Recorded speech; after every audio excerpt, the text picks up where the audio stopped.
Hey guys, so I just thought I would run you through kind of how I do art for the game. I thought it might be a little interesting so you guys can actually kind of see my process. So, I do everything in Photoshop currently. This is my sketch layer.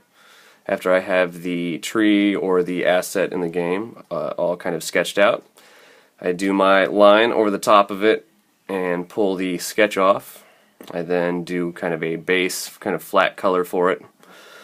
Usually with just a basic paintbrush or the pen tool, stuff like that. And then I add a clipping mask over the top of it so I can add a little bit of a texture to it.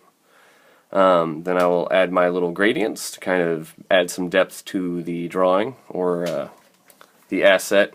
And then I'll add little secondary gradients to kind of give it a little bit more depth. Maybe some hard shadows for the leaves and stuff like that to kind of bring them out. And then I go through and add little highlights to the leaves, kind of make them come a little bit more alive.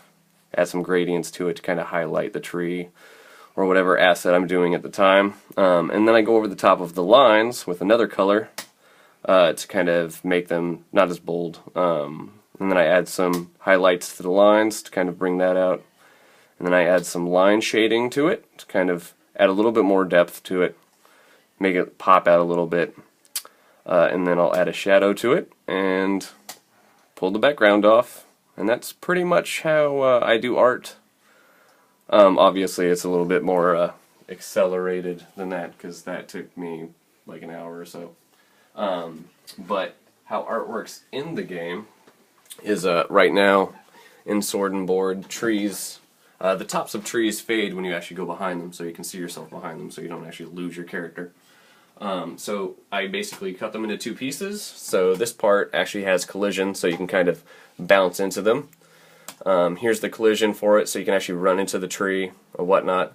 This one's actually a secret tree, so you can bomb it and you can use it as a secret passageway into a secret room.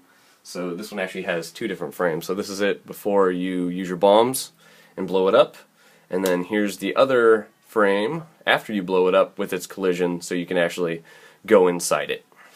Yeah, and that's basically how art works in Sword and Board.